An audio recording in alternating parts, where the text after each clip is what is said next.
Hey, what's going on, everyone? I'm your host, the one and only, and man, has it been a while. Sometimes life gets in the way, like graduating from university and moving out of my prior studio, but we are here and I'm ready to crank out more content and engage with all of you.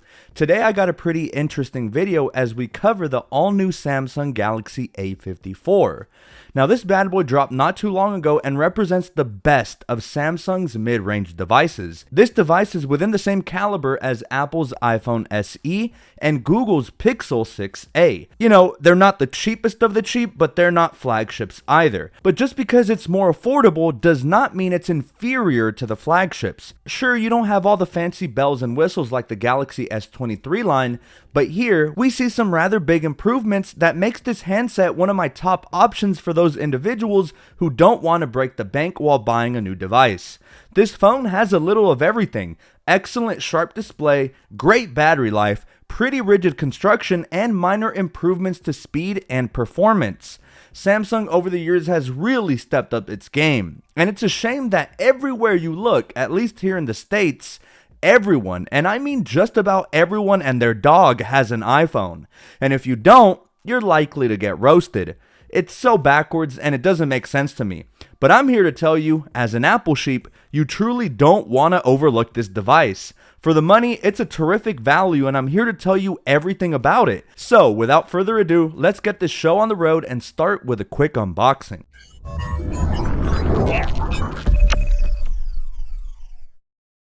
Alrighty, so what do we have here? I feel like most smartphone manufacturers nowadays go with the all-white or all-black minimalistic box, and for the A54, it's all-white with Galaxy A54 5G branding up top with an image of our device in this beautiful, awesome violet color. On the left-hand side, we again feature Galaxy A54 branding, and our right side are left blank with the bottom side featuring our serial number information.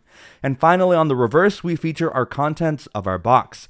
But that's what we all came here for, to unbox this bad boy. Now, because this is a more budget-friendly model, I guess Samsung deemed it unworthy of featuring pull tabs, so just make sure to grab the nearest pair of scissors or your favorite unboxing knife, slit the plastic, and remove the top lid to reveal our shiny brand new Galaxy A54 sitting in its tray with the front side up. Be careful not to throw away the box right away, as tucked away inside the lid is our literature packet. On the front we have Samsung branding, and on the reverse is a SIM ejection tool. And inside this little envelope is a quick start guide, warranty and information guide, as well as our USB-C to USB-C cable to be able to recharge our device. So now, heading back to the star of the show, let's remove the phone from its tray, and we'll notice it's wrapped in this glossy plastic to protect the front display and the back glass from scratches during shipment. So now let's remove the plastic and marvel in all of its glory, as this is likely the cleanest this device will ever be. And there she is. That's all there is to this unboxing. So guys, the thing is, Samsung has added the Galaxy A54 to its impressive lineup of mid-range smartphones, and it couldn't have come at a more opportune time. Samsung and Google have been going head-to-head for years now, trying to one-up each other in the race to create the best affordable phone under $500. The Samsung Galaxy A54 puts up a strong argument for being the best in its class. It takes all the best things about the Galaxy A53 from the prior year and makes them even better. The display is brighter, the battery life is longer, and the main camera is greatly improved. If Google wants to compete with the Galaxy A54, its Pixel 7a has a tough job ahead of it, which, by the way, it's set to release here real soon in the States. I believe Google India's Twitter hinted at a May 10th release date for it here in the States. In this Samsung Galaxy A54 review, we'll examine the latest features of Samsung's new mid-range phone and why it's an excellent option for anyone looking to purchase a phone for under $500. So first, let's cover pricing and availability. The Galaxy A54 is available for purchase at a retail price of $449. The smartphone comes with 128 gigabytes of storage and 6 gigs of RAM, with an option to expand the storage using the phone's micro SD slot. Now here in the States, there's no other option for getting extra storage at purchase, but I believe some international versions bump up that starting storage to 256 gigabytes. As of the recording of this video, the best Galaxy A54 deals can be found through Samsung's website directly, wireless carriers, and retailers offering discounts on the A54. Now, design-wise, Samsung has adopted a very similar design language for its mid-range phone as it does for its flagships, and that's evident in the Galaxy A54. Unlike the separate camera bump found on the A53, you get 3 descending lenses on the Galaxy A54, which is similar to what you would see on the recent Galaxy S23 models. However, the lenses on the Galaxy A54 protrude a bit more than the S23's cameras, causing this mid-range option to wobble when you lay it down with the screen facing up, so do keep that in mind. The Galaxy A54 is made of cheaper materials compared to the S23 models, which of course is to be expected on a more budget-friendly option. The back of the phone has a plastic feel and definitely feels cheaper in the hands, for a lack of a better word. On the back, Gorilla Glass 5 is used instead of the tougher Gorilla Glass Victus 2 featured on Samsung's flagship phones. Despite this though, the A54 still has an IP67 water-resistant rating, meaning it can survive a dunk in 1 meter of water for up to 30 minutes. So if you accidentally happen to slip this in your community pool, it should be just fine. This is not as extensive as the Galaxy S23's IP68 rating, but it still provides a lot of durability for a mid-range phone. One notable difference between the Galaxy A54 and Galaxy S23 is Samsung's use of color. On this Awesome Violet model, which, yes, by the way, that's its official name, quote, Awesome Violet. Anyway, this same purple color that adorns the back panel of the phone is also used on the side frame, and I just absolutely am in love with it. It's very majestic and looks extremely clean. The Galaxy A54 is available in other colors as well, including Awesome Graphite here in the States, and also Lime and White for some international carriers. So now let's head over to the display, as Samsung has included a very nice 6.4-inch AMOLED display in the Galaxy A54, which places this mid-range smartphone nicely between the 6.1-inch Galaxy S23 and the 6.6-inch Galaxy S23 Plus in terms of screen size. In addition to its size, the Galaxy A54's display shares a feature with the flagship models. It can increase its refresh rate to 120 Hz when necessary to provide a smoother scrolling experience or more immersive graphics. This is a massive perk for a phone within this price range. Mind you, the iPhone SE, a phone priced within a similar price point, simply reaches a max of 60 Hz. Pretty boring stuff, I know. Compared to the previous year's Galaxy A53, which had a 120Hz refresh rate that needed to be manually toggled between 120 and 60 Hz, the Galaxy A54's refresh rate is adaptive, meaning it can scale up to 120 Hz automatically with no input from the user. This is a significant improvement and puts Samsung's phones ahead of devices like the Pixel 6a and the iPhone SE I previously mentioned, which again, both of which have static 60 Hz screens. The only downside to the Galaxy A54's display is the noticeable bezels around the top and bottom of the phone. But this may not be an issue for those upgrading from already budget alternatives. While the Galaxy A54 can match the 120Hz refresh rate of the Galaxy S23 models, it is limited in terms of screen brightness. While the Galaxy S23 devices can reach a maximum brightness of 1750 nits, the Galaxy A54 caps things at 1000 nits. Indoors, the display is phenomenal, but my only gripe with the display is that visibility is greatly reduced outdoors when there's plenty of sunlight, and especially when the display has some fingerprint smudges on it, but it still holds up just fine. It's just a small nitpick I have against this phone. This is better than the Pixel 6a's 800-ish nit reading. It is recommended to turn off adaptive brightness to improve visibility of the screen while indoors. So now, moving on to the cameras, arguably one of the things many people look out for when shopping around for a new device. The thing is, phone manufacturers no longer skimp out on cameras when it comes to their mid-range models.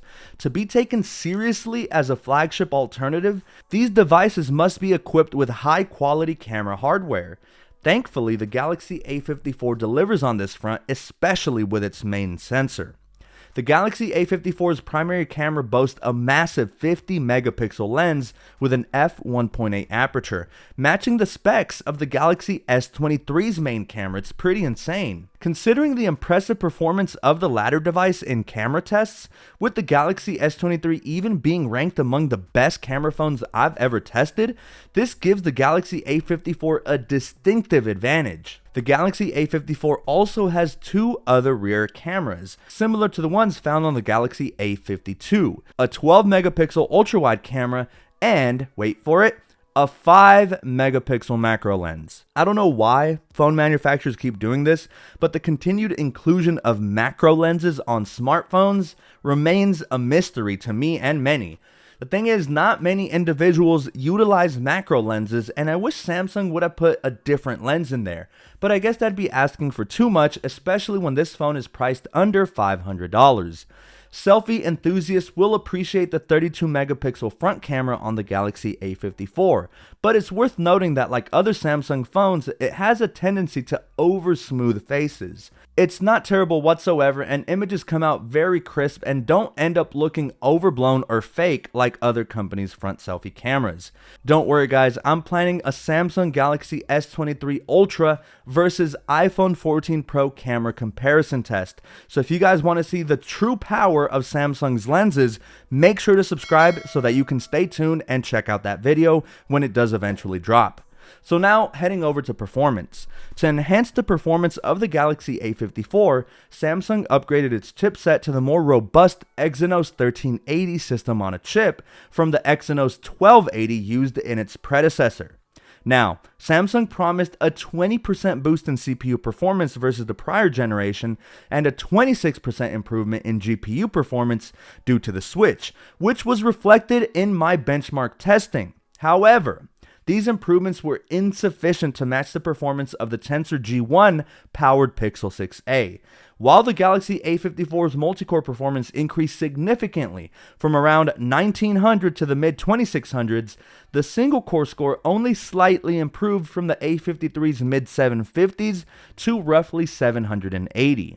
Meanwhile, the Pixel 6a surpassed the A54's performance with better single and multi-core scores of 1057 and 2918 respectively. But rest assured, the entire UI feels extremely fluid, but where you may see some dropped frames is when it comes to gaming. For most people, it'll run extremely well. But if you're one of those people that loves to pixel peep, then I would advise to drop a little more for the more premium flagships.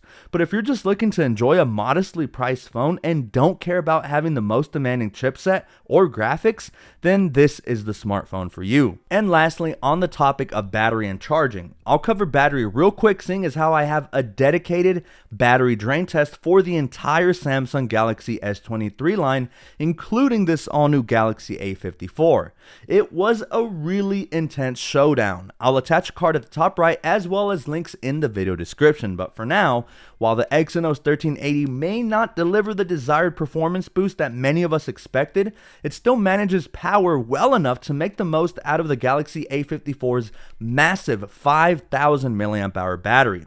This is an extremely large battery for a smartphone priced within this range. The A54 supports the same 25 watt wired charging speeds as the Galaxy S23, but very crucially lacks wireless charging, which yes is indeed a big bummer and is kind of odd to see this in 2023.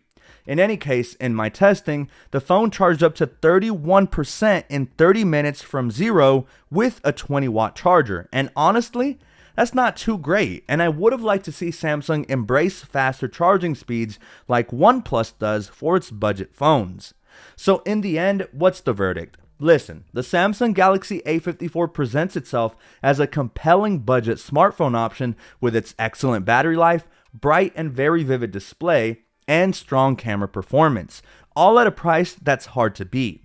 While it may not be the most powerful phone on the market, it excels in the areas that matter most to consumers. The upcoming Pixel 7a may offer stiff competition, but for now, the Galaxy A54 is a solid contender in the budget Android phone space. Guys, I still have the Galaxy S23 line to review, so make sure to stay tuned for that, as well as a full review and unboxing when the Google Pixel 7a finally drops. As always, guys, don't forget to stay hydrated. Summer is coming up for us folks here up in the northern hemisphere, and you always want to make sure you drink enough H2O. So if you haven't yet, do yourself and your body a solid and go chug a cup of water.